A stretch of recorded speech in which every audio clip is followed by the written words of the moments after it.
Hello friends, आज के इस वीडियो में हम लोग सीखेंगे किसी एरे में रखे हुए एलिमेंट को सर्च करना लीनियर या सीक्वेंशियल सर्चिंग मेथड से। आप देख रहे हैं आपका अपना YouTube channel coding with Cybotech.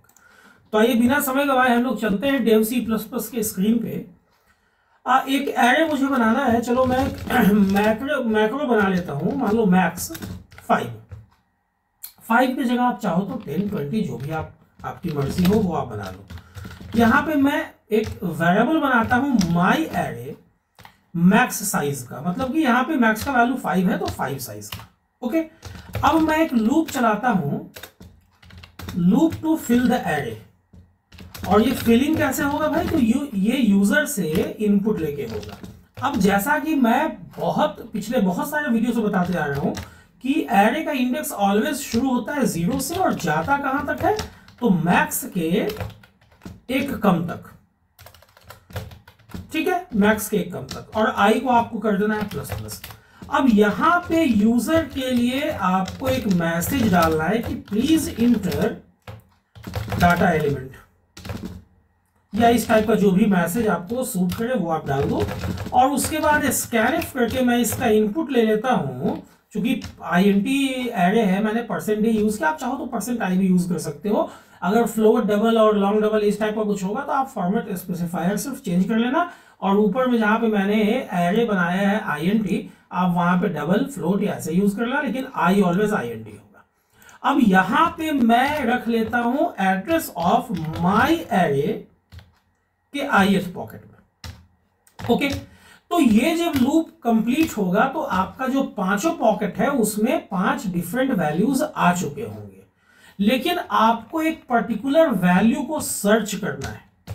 ठीक है, चलो जो वैल्यू सर्च करना है उसके लिए मैंने एक वैल्यू नाम का वेरिएबल ले लिया। अब वो जिस भी इंडेक्स में है उसके लिए मैंने इंडेक्स नाम का भी एक वेरिएबल ले लिया है। और इंडेक्स को देखो मैंने -1 से इनिशियलाइज किया है। यहां पे बहुत ध्यान से समझना, इंडेक्स का वैल्यू अगर -1 है तो इसका मतलब है, और -1 अगर रह भी जाता है तो इसका मतलब है कि वैल्यू नॉट फाउंड। ठीक, क्योंकि यह भी एक संभावना है कि आपको वैल्यू नहीं भी मिल सकता है। अब आपको एक लूप चलाना है, loop to search the value. लेकिन इससे पहले कि हम लोग लूप चलाएं, loop to search the value, हम लोगों को वैल्यू का इनपुट भी लेना है। चलो मैं ये कमेंट लाइन पहले लिख देता हूं, loop to search the value using linear या सीक्वेंशियल सर्चिंग मेथड। ठीक है, चलो यहां पे इससे पहले मैं यूजर को इनपुट दे देता हूं कि please enter the value that is to search,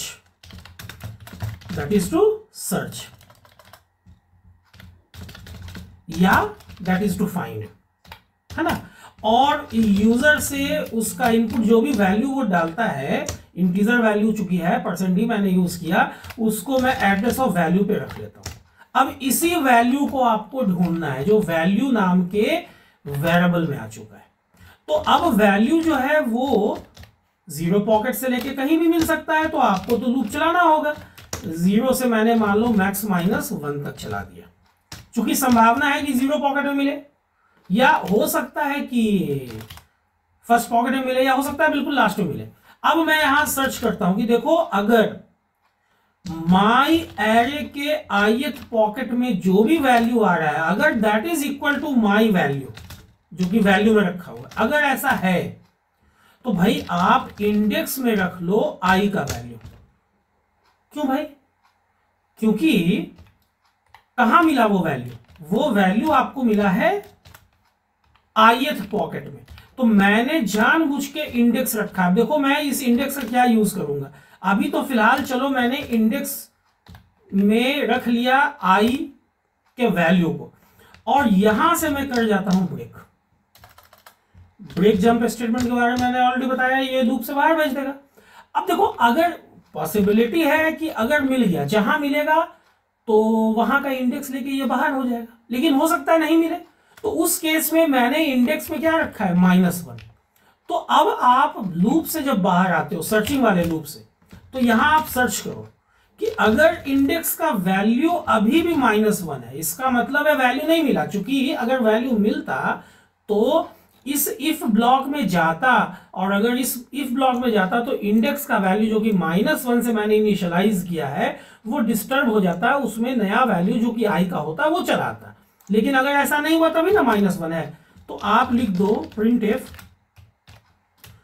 %d is not found in the array। और %d कौन है भाई, तो वैल्यू।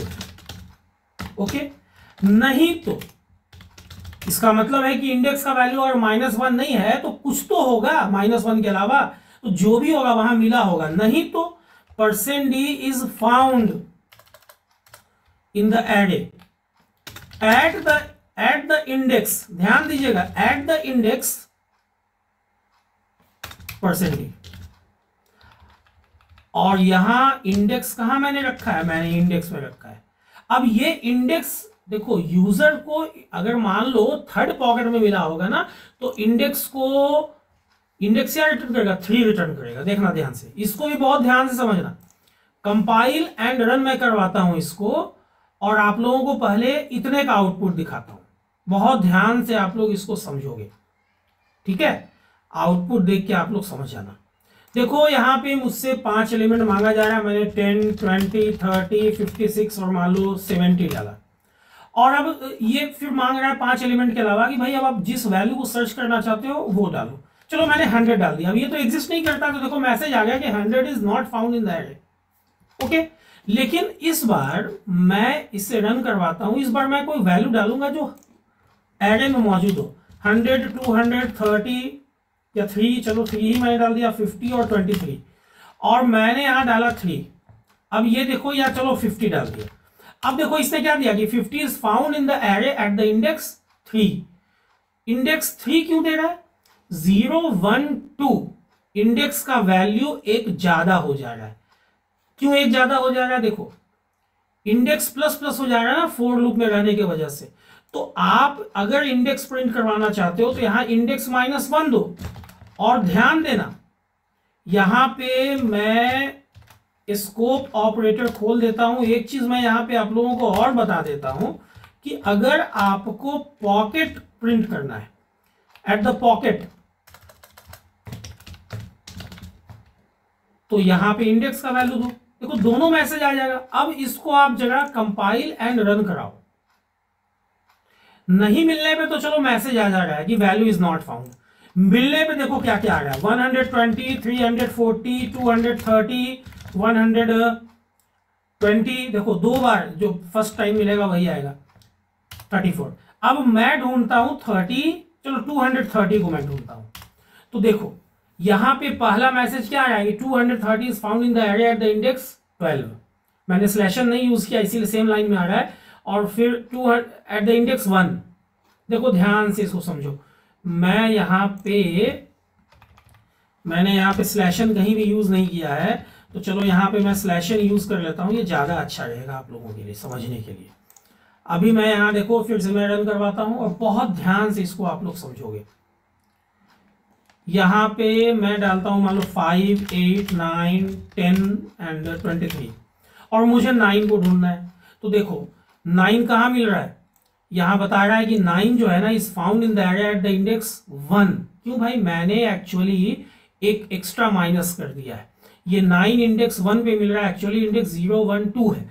ऐसा इंडेक्स क्यों आ रहा है, क्योंकि मैंने यहाँ पे इंडेक्स में क्या रखा है, -1 करके रखा है ना। इस चीज को बहुत ध्यान से समझना है, यहां पे अक्सर लोग गलती कर देते हैं। अभी हम लोग इसको फिर से एक बार एग्जीक्यूट करा लेते हैं। चलो मुझे 67 को ढूंढना है। देखो 67 कहां मिल रहा है, 0, 1, 2 सेकेंड इंडेक्स पे। तो पॉकेट नंबर तो, अब इंडेक्स देखो, इंडेक्स इसको पता होगा, एक डेवलपर को पता होगा, लेकिन ये पोजीशन नंबर क्या है, 3rd है। तो अगर पॉकेट या पोजीशन आपको देखना है, अगर पॉकेट या पोजीशन प्रिंट करना है, तो आप इंडेक्स को क्या करोगे, +1 कर दोगे। बस एक छोटा सा चेंज, क्योंकि हो सकता है कि क्वेश्चन में आए कि भाई इंडेक्स प्रिंट करो, या क्वेश्चन में आ जाए कि पॉकेट प्रिंट करो, पोजीशन प्रिंट करो, तो दोनों के डिफरेंस को आप लोगों को समझना होगा। अब देखो मैं ढूंढता हूं 67 को, देखो इंडेक्स 2 है 0 1 2, लेकिन पॉकेट क्या है, पोजीशन क्या 3 है 1 2 3। एज ए डेवलपर हम लोग 0 से गिनती शुरू करते हैं, लेकिन एक नॉर्मल इंसान जो है 1 2 3, उसको 67 का पोजीशन 3 आना चाहिए उसके लिए, है ना। तो इस तरह से हम लोगों ने देखो इंडेक्स के वैल्यू में सिर्फ प्लस माइनस करके ये काम कर लिया।